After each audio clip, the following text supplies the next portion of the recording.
board and tuition, 21 meals a week, and laundry. So we still do have to make a living. We have, we do a lot of fundraising. We call on a lot of friends of Warren Wilson, on a lot of alumni, but we do still have to make a living one way or another. But we're not rich. Rich in spirit.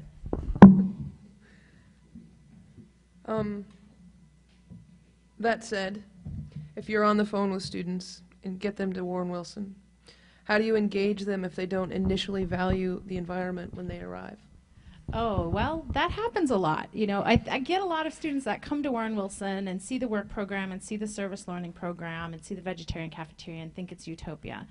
And I caution them that we have really good ideals and ethics, and we work very hard, but there are plenty of people that love to eat meat and don't love to eat meat, and plenty of people that litter. And one of the really neat things about a work college is that we are all working to keep the place running, so that if you decide to throw your can on the ground or not recycle it, more than likely one of your friends is going to call you on it. So it's not a system of policing, but it's more that we really have taken ownership of the campus. Just like if a light goes out, a student's going to come and fix it, or if the pigs get loose. You might not be on the farm crew, but you might be down there chasing the pigs off the road to get them back in. So if somebody doesn't come with an environmental ethic, or maybe just came from somewhere where it's not common, or it's not a popular philosophy in the family or in the community, that's okay. Warren Wilson is very much a learning community and supports what we do know and what we don't know. That's a good question. Thank you. There are a lot of questions here about Raven Rocks, specifically where in the watershed it's located, and then this interesting one about the spotted salamander, is it? Mm-hmm. The spotted salamander. Why is it only found at Raven Rocks, and why don't you try to move it somewhere else to repopulate? So now we'd be playing God. To repopulate other creeks. Okay, I'll try to hit as many of those questions as I can. But Raven Rocks is a collection of properties that is located in Wayne Township, right north of the city of Bellsville, and right on the Belmont-Monroe County line. And Raven Rocks is noted because it has some unique habitat that's only found in a few other select places in eastern Ohio. And in particular, part of this habitat is a deep kind of cavernous gorge that you can walk down into and along, and the gorge stretches probably, I would say, 1,000 feet or so. And it's a really interesting place to go to see some rare plants that grow in kind of this microclimate atmosphere that's down inside of this gorge, because the rocks tend to hold in like coldness, so to speak. So that creates kind of its own microclimate that supports plants that otherwise don't grow in the surrounding habitats in the watershed.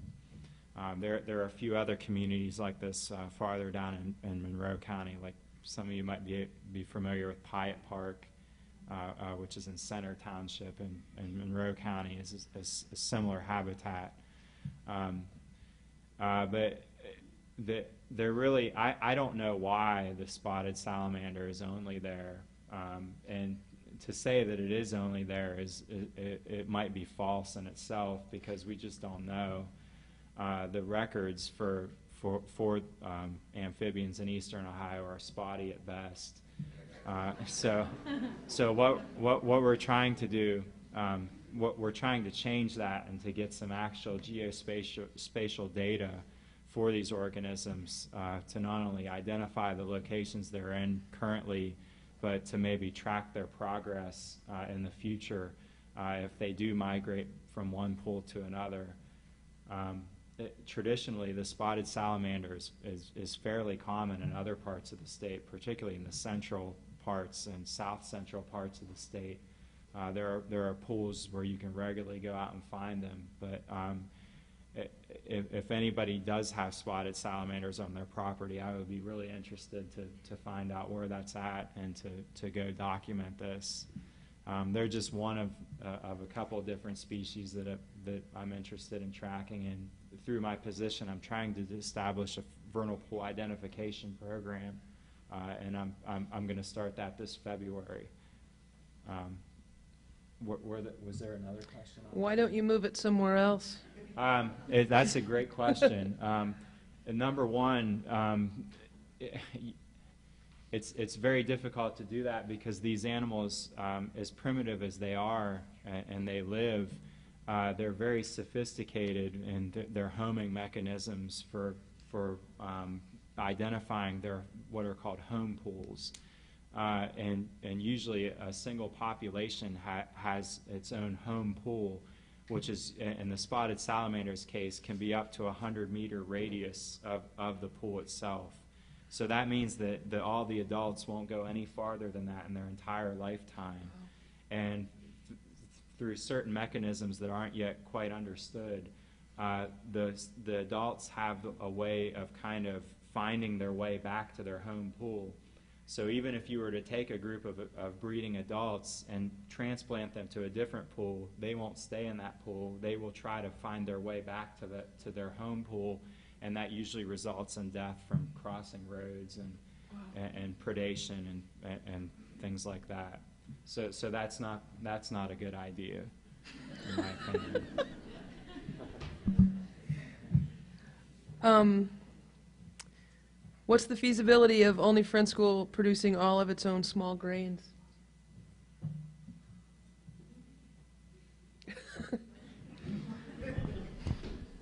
I think that would be possible because it doesn't take a lot of small grain. An acre of oats will make 6 to 7 bushel. That will feed a lot of people. 2 acres of oats. It's a little harder for wheat because the wheat most of Ohio farmers grow is soft winter wheat, which is a pastry flour, for a bread flour.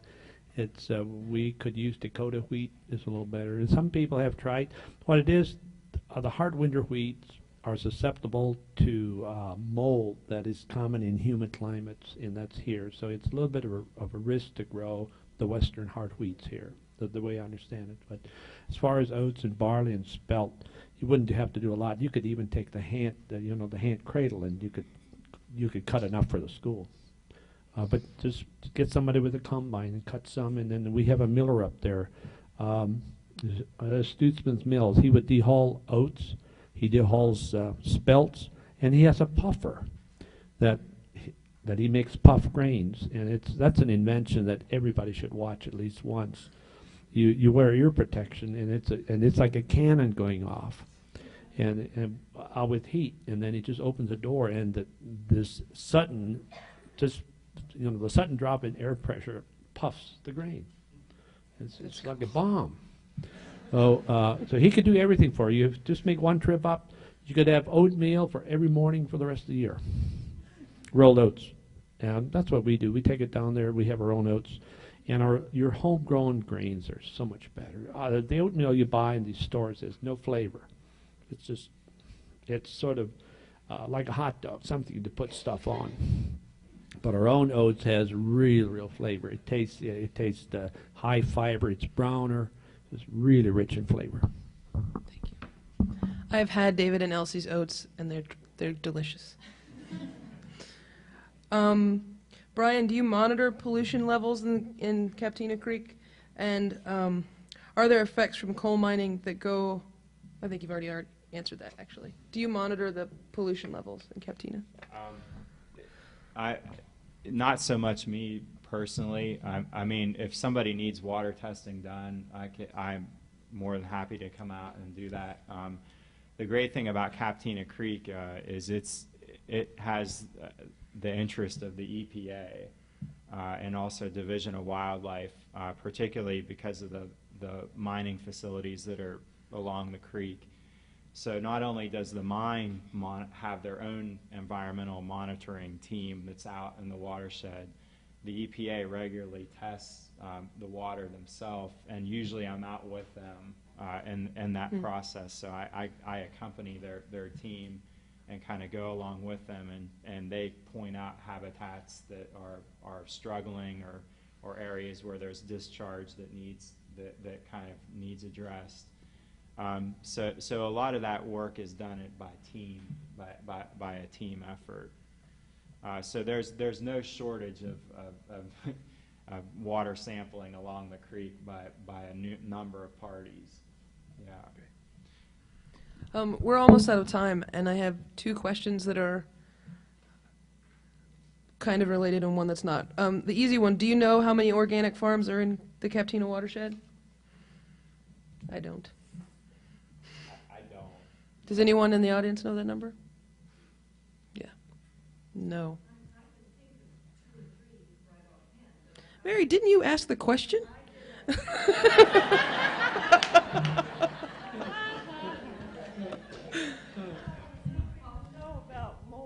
Okay, so at least 2 or 3, but if anybody knows of more, talk to Mary. Okay.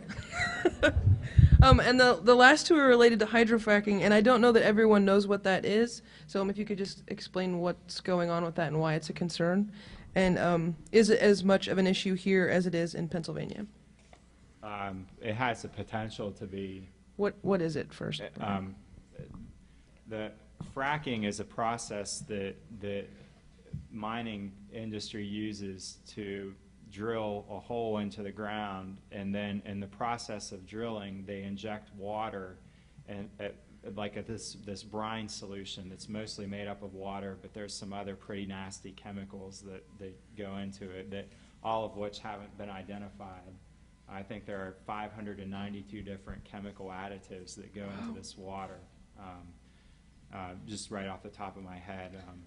But they what they do is they drill a hole, and then they inject this pressurized water into the hole, and the shale that they're injecting into is kind of a brittle. If you've ever held shale before, it doesn't have much consistency, and it can be easily be cracked. So what they do is they inject this water into the ground and under high pressure, and it creates these little tiny fractures and holes in the shale formation, and that in turn releases the natural gas, which is what they're after, out of the layer. So the Marcellus layer, I've been told, lies at about 5,000 to 6,000 feet below the surface, which is, to me, is an incredible distance. But the Utica formation that has just been discovered, in fact, I think that's what the well along I-70 right west of Bridgeport is being drilled to access right now. The Utica formation is 10,000 feet below the ground. So that, you're approaching 2 miles distance below the ground to access this. And it's forecasted in this area to be better producing than the Marcellus formation. So it's not necessarily Marcellus that you need to worry about. It's also the Utica. And the bad thing about it is the water, when they're done with it, either has to be stored on site in these settling ponds, or it's shipped. And right now there's new legislation in Pennsylvania that's requiring them to ship their brine water out of state because they don't know what to do with it, and they're not allowed to store it on site. So they're shipping them to these brine wells that are out of state, and they're storing that water underground as well. So yeah, I do think that is going to be an impact on the watershed, and there are already a few Marcellus wells established in the Clover Ridge area in the watershed, and I expect that number to increase, especially given the number of leases that are currently that have been bought by these gas companies.